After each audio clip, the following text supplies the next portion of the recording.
Hi, I'm Andrew Wasson. Thanks for joining me for my weekly guitar blog. It's October 5th, 2014, and this week we're going to be working on stacking arpeggios. And this week's question was sent in from Jacob. He's out in San Antonio, Texas, and he wrote in with this email. I keep hearing about how cool arpeggios can be in soloing, and after learning a few arpeggio shapes, I'm kind of lost on all this. How are we supposed to apply them so they sound cool? I've read about using stacked arpeggios, but what are these and how do I create them on the neck? Thanks for your videos from Jacob in San Antonio, Texas, USA. Well, hey, thanks for writing in, Jacob. Most guitar players will learn scale shapes on the neck long before learning arpeggios. And since the way arpeggios are used can differ in many ways from the scale patterns, we need a new approach for the application of arpeggios on the neck. And this is where the idea of learning to stack arpeggios can not only be really cool to apply, but when you get them up to speed, they can sound really cool as well. So let's zoom in on the neck and run through how to create and apply the concept of stacked arpeggios.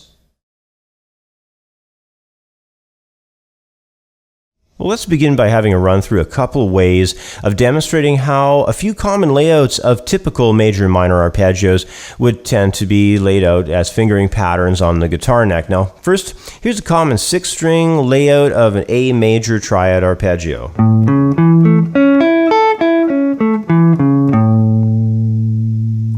And next, let's run through a very typical A minor arpeggio off of that same 6-string root as well.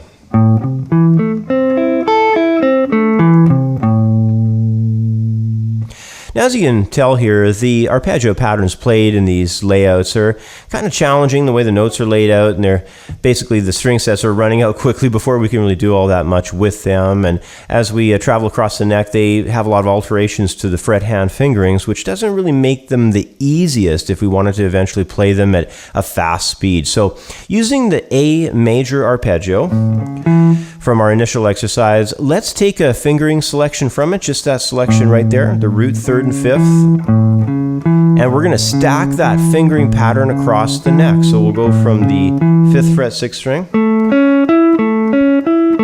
up here to the 4th string at the 7th fret, and then we're going to jump a little bit higher here and do the 10th fret. So that's all the same layout: A, C sharp, E, A, C sharp, E, and same thing, A, C sharp, E.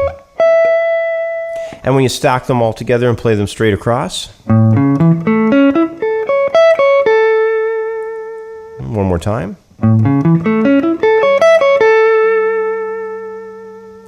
So as you can tell, this isn't really all that hard to do, and it sure frees up the fingering by simply having the arpeggio pattern stack across the fretboard shape into 2 new octaves.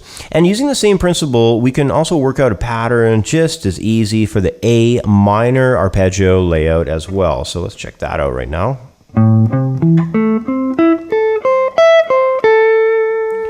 I'm going to make note of something here right away. I did make a slight change to the A minor arpeggio in relocating on that upper octave there. You may have noticed that.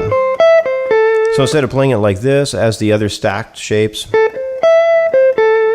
I've relocated this C note from the 13th fret of 2nd string and placed it over here to the 8th fret of the 1st guitar string. So why I did that is going to help me with the, there's a tuning difference between the 3rd to the 2nd guitar strings, and it's really putting us pretty far upwards here on the neck. And we really didn't have that issue when we were doing the pattern from major because the 3rd was sort of behind the root. In this case, as we were moving forward, the 3rd degree, the minor 3rd, the C natural in this case, off that A, it's ahead of the root.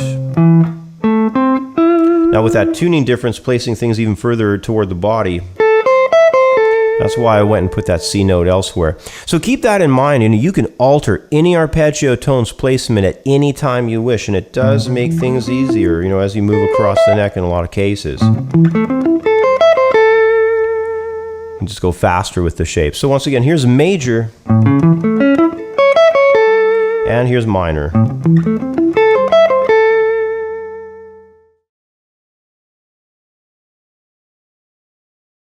Now, where these stacked arpeggios can really start sounding cool is when we add in the 7th arpeggio tone.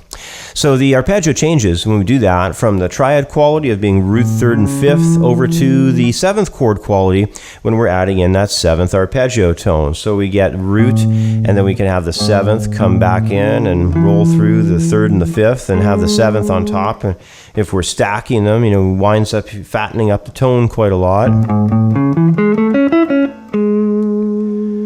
So it has a really good sound when we stack them with all the extra note in there, and it creates a longer run as well across the guitar fingerboard with the shapes.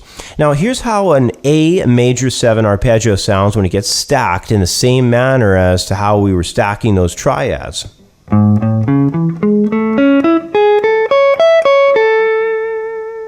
Here it is again.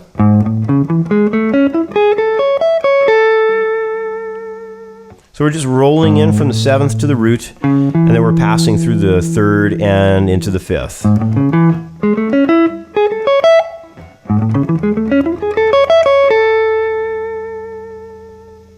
All right, let's move on.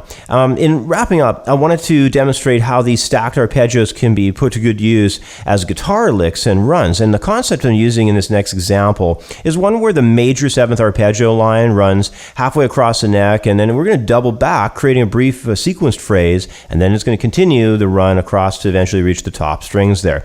But when it will descend, it's going to resolve actually upon the 5th. We're going to go with that 9th fret E note on the 3rd string. That E is the 5th of the A. So here's how this is going to sound, play a little slower. Here's the sequence. And the doubling back to land on the 5th on the 9th fret of 3rd string. Here it is again.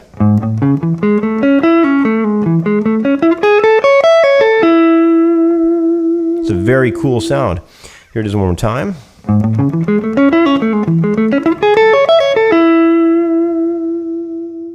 Well, the concept of using stacked arpeggios comes down to isolating an in-position segment of either the triad or a 7th chord arpeggio pattern. Then we can take that segment and repeat it across the guitar fingerboard.